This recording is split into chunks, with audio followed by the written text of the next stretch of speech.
গুৰুত্বপূৰ্ণ খবৰ শ্যামকানু মহন্তৰ ভতিজী সৃজনী ভাস্য মহন্ত অৰ্থাৎ সৃজনী ভাস্য মহন্ত হৈছে প্ৰাক্তন ডিজিপি ভাস্কৰ জ্যোতি মহন্তৰ জিয়াৰী আৰু তেখেতে ডাঙৰ মন্তব্য কৰিছে তেখেতে কৈছে জুবিনক পণ্য সামগ্ৰী বুলি কৈছিল ফেষ্টিভেল মহন্তই অৰ্থাৎ শ্যামকানু মহন্তই এদিন কৈছিল যে জুবিন তেওঁৰ বাবে পণ্য সামগ্ৰী তেখেতে কি লিখিছে সম্পূৰ্ণকৈ ভিডিঅটো চাওক শ্যামকানু মহন্তক ঘৰৰ মানুহে কৰিলে বয়কট ভতিজী সৃজনী ভাস্য মহন্তই শ্যামকানুক দিলে ফেষ্টিভেল মহন্ত আখ্যা ফেষ্টিভেল মহন্তৰ লগত মোৰ কোনো সম্পৰ্ক নাই বুলি তেখেতে উল্লেখ কৰিছে জুবিনক পণ্য সামগ্ৰী বুলি কৈছিল ফেষ্টিভেল মহন্তই সৃজনী ভাস্য মহন্তই লিখিছে এদৰে ভতিজাকে লিখিছে জুবিন দা আমাৰ অসমৰ জাতীয় জীৱনৰ প্ৰত্যেক অসমীয়াৰ ব্যক্তিগত জীৱনৰ বাবে কি আছিল কি হৈ ৰব চিৰদিন তাৰ বিখালতা কেইটামান শব্দত কেতিয়াও সামৰিব নোৱাৰি হিৰাই হিৰাই মাথো অনুভৱে কৰিব পাৰি তেওঁৰ কৰ্ম আৰু জীৱনশৈলীৰে এগৰাকী সম্পূৰ্ণ মানুহ হোৱাৰ অৰ্থ আমাক সকলোকে বুজাই থৈ গ'ল যোৱা এসপ্তাহ ধৰি মোলৈ ঢেৰ মেছেজ আহি আছে মোক সুধিছে যে মই কিয় একো এটা লিখা নাই কোৱা নাই জুবিনদাৰ মৃত্যুক লৈ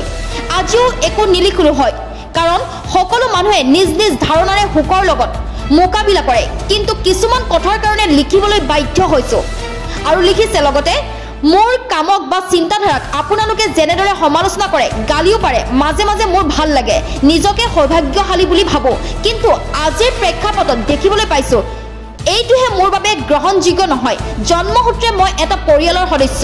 তেজৰ সম্পৰ্কৰ বাহিৰে ফেষ্টিভেল মহন্তৰ লগত মোৰ আন কোনো সম্পৰ্ক নাই বহু বছৰ ধৰি কোনো ধৰণৰ কথা বতৰাও নাই উল্লেখিত ব্যক্তিজনৰ লগত যিসকল লোকে মোক ব্যক্তিগতভাৱে চিনি পায় তেওঁলোকে জানে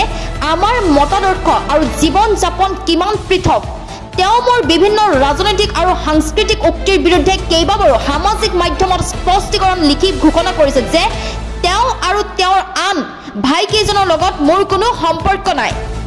বহু বছৰ আগৰ কথা এটা ঘৰুৱা পৰিৱেশত জুবিন গাৰ্গৰ বিষয়ে আলোচনা হৈ আছিল এজনে ক'লে জুবিনে নিজৰ স্বাস্থ্যৰ যত্ন নলয়